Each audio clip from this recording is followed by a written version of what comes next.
দর্শক শুভেচ্ছা নেবেন। আরও একটি সুখবর জানাতে চাই আপনাদেরকে। খবরটি হচ্ছে স্পেনের, বিশেষ করে ইউরোপে অনিয়মিত হয়ে পড়া অভিবাসীদের স্বর্গরাজ্য ছিল পর্তুগাল। 14 বছর থেকে পর্তুগালে অনিয়মিত অভিবাসীদের দরজা বন্ধ হয়ে গেছে বলা চলে এক ধরনের। সেখান থেকে স্পেন ব্যতিক্রম কিছু উদ্যোগ সামনে নিয়ে এসেছে। স্পেনের অভিবাসন মন্ত্রী বলছেন যে বছরে 3 লাখ বিদেশি কর্মীদেরকে তারা বৈধতা দিবে এবং এটি থাকবে আগামী 3 বছর পর্যন্ত। এই সুযোগটা থাকবে, স্পেনে বৈধতা নেওয়া যাবে। এখন স্পেনের এই বৈধতা যারা স্পেনের ভেতরে আছেন তারা এই সুযোগটা নিতে পারবেন নাকি অন্য দেশ থেকে গিয়ে এই সুযোগটা নিতে পারবেন, সংবাদে কি আলোচনা করেছে সেই বিষয়টি আপনাদের সামনে তুলে ধরছি। প্রতি বছর 3 লাখ অনথিভুক্ত অভিবাসীকে নিয়মিত হওয়ার সুযোগ দেবে ইউরোপের দেশ স্পেন। আগামী 3 বছর এই সুযোগ অব্যাহত থাকবে বলে জানিয়েছে দেশটির অভিবাসন মন্ত্রী এলমাস সাইজ। তার আগে জানিয়ে রাখি, ইউরোপের বিভিন্ন দেশে কঠোর ডানপন্থীদের যেখানে উত্থান, সেখানে স্পেনে বামপন্থী জোট বর্তমানে ক্ষমতায় রয়েছেন। তারা অভিবাসীদের জন্য এর আগেও কয়েকটি উদ্যোগ তারা গ্রহণ করেছেন। এখন এই অভিবাসন মন্ত্রী এলমাস সাইজ যে ঘোষণা দিয়েছেন, নিতান্তই এই খবরটি ইউরোপে অনিয়মিত হয়ে পড়া অভিবাসীর জন্য একটি সুখবর। কারণ কি, কেন তারা আসলে বছরে 3 লাখ অনথিভুক্ত অভিবাসীকে বৈধতা দিবে? মূল কারণ হচ্ছে প্রবীণ মানুষের সংখ্যা বেড়ে যাওয়া, কর্মক্ষমদের সংখ্যা কমে যাওয়া, শ্রমবাজারে ঘাটতি দেখা দিয়েছে দেশটিতে। আর তাই কর্মী সংকট দূর করতে এমন সিদ্ধান্ত নিয়েছে স্পেন। ইটালি এবং জার্মানির মতো দেশগুলো যখন নিজেদের সীমান্ত সুরক্ষায় কঠোর অবস্থান নিয়েছে, তখন বামপন্থী জোট সরকারের নেতৃত্বাধীন স্পেন বিপুল সংখ্যক অভিবাসীকে গ্রহণ করছে। স্পেনকে একটি কল্যাণ রাষ্ট্র হিসেবে টিকিয়ে রাখতে হলে দেশটির শ্রমবাজারে বছরে 2.5 থেকে 3 লাখ কর দিতে সক্ষম বিদেশি কর্মী প্রয়োজন বলে জানিয়েছেন এলমাস সাইজ। তিনি বলেন, স্পেন হয় একটি উন্মুক্ত ও সমৃদ্ধ দেশ হবে, তা না হলে একটি কঠোর ও দরিদ্র দেশ হবে। এই দুটি থেকেই আমরা আগেরটা বেছে নিয়েছি। এই সিদ্ধান্তের আলোকে আইন সংস্কার করা হবে। এছাড়া বসবাসের অনুমতির আইনি এবং প্রশাসনিক প্রক্রিয়াগুলোকে দ্রুত এবং সহজ করা হবে। এর ফলে অভিবাসীরা স্বনির্ভর বা বেতনভুক্ত কর্মী হিসেবে নিবন্ধনের অনুমতি পাবেন এবং তাদের শ্রম অধিকার নিশ্চিত করা হবে। এক সংবাদ সম্মেলনে অভিবাসী মন্ত্রী আরও বলেন, আমরা বিদেশি কর্মীদের জন্য তাদের পেশাগত দক্ষতা অনুযায়ী চাকরি পাওয়া এবং আমাদের দেশের প্রতিষ্ঠানগুলো যাতে তাদের চাহিদা অনুযায়ী দক্ষ ব্যক্তিকে নিয়োগ দিতে পারে সেই প্রক্রিয়াটি সহজ করতে চাই। ইউরোপীয় ইউনিয়নের সবচেয়ে দ্রুত বর্ধনশীল অর্থনৈতিক দেশ হচ্ছে স্পেন। ল্যাটিন আমেরিকা থেকে আসা দক্ষ অভিবাসীদের সংখ্যা বাড়ছে দেশটিতে। তাদের বেশিরভাগই প্রযুক্তি এবং পর্যটন খাতে শ্রমঘাটতি পূরণ করছে।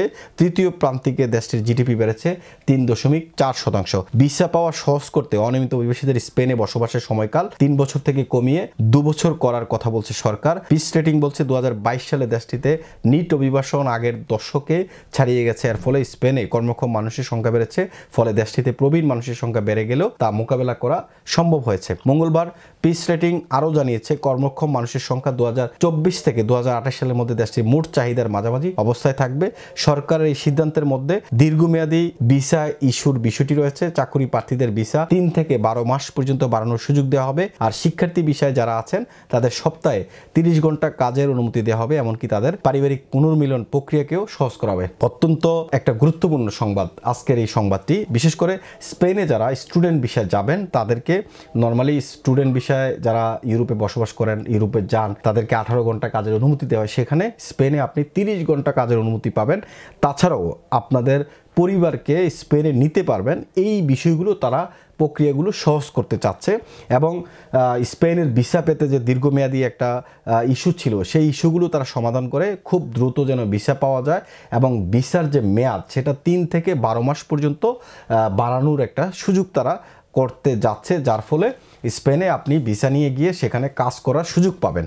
তাছাড়া আমি যেটা বলছিলাম যে ইউরোপের বাইরে যারা, স্পেনের বাইরে যারা অন্যান্য দেশে ইউরোপে অনথিভুক্ত আছেন তারা কি এই সুযোগটা নিতে পারবেন কিনা। এখানে একটা কথা স্পষ্ট বলা আছে, যেটা হচ্ছে স্পেনে আপনি 3 বছর অনিয়মিত থাকলে আপনি সেখানে কাগজ নিতে পারবেন, বৈধতা নিতে পারবেন। এই কথাটি আইনে আছে এর আগে। তারা সেটাকে সংস্কার করতে চায় এবং এটাকে কমিয়ে 2 বছর তারা করতে চায়। যারা অনথিভুক্ত বা অনিয়মিতভাবে 2 বছর স্পেনে বসবাস করছেন, স্পেনে আছেন, তারাও এখন বৈধ হতে পারবেন। তো সুতরাং স্পেন, ইতালি, পর্তুগালের যে ফর্মুলা, পর্তুগালে যারা ছিলেন যে আপনারা এন্ট্রি করার পর সেখানে 24টা ট্যাক্স পে করার পর আপনি কাগজ পেতেন, হয়তোবা স্পেন সেই রাস্তায় হাঁটছে। আমার মনে হচ্ছে যে তাদের এই সংবাদটা দেখে যে স্পেনের আসলে লক্ষ্যটা কি, তারা কর নিতে চায় এবং তাদের দেশের অর্থনীতির জিডিপি তারা বাড়াতে চায় এবং তাদের এখানে কাজ আছে প্রচুর, তারা কাজের লোক চায় এবং বিদেশি কর্মী চায়, দক্ষ কর্মী চায়। তো অন্যান্য দেশে যেমন কট্টরপন্থী বা ডানপন্থীদের উত্থান হচ্ছে, সেখানে স্পেনের যে সোশ্যালিস্ট পার্টি বা বামপন্থী দল, তারা আসলে অভিবাসীদের প্রতি আরও সহানুভূতি হচ্ছে এবং অভিবাসীদেরকে তারা গ্রহণ করছে। এটা হচ্ছে সবচেয়ে বড় সংবাদ। এমআইবি সংবাদ ও সংবাদ সংশ্লিষ্ট অনুষ্ঠান দেখতে ভিজিট করুন www.mibtelevision.tv ও facebook.com/mibtelevision.tv এবং সাবস্ক্রাইব করুন youtube.com/mibtelevision এ। এমআইবি টেলিভিশন, সত্য খবর, সঠিক খবর।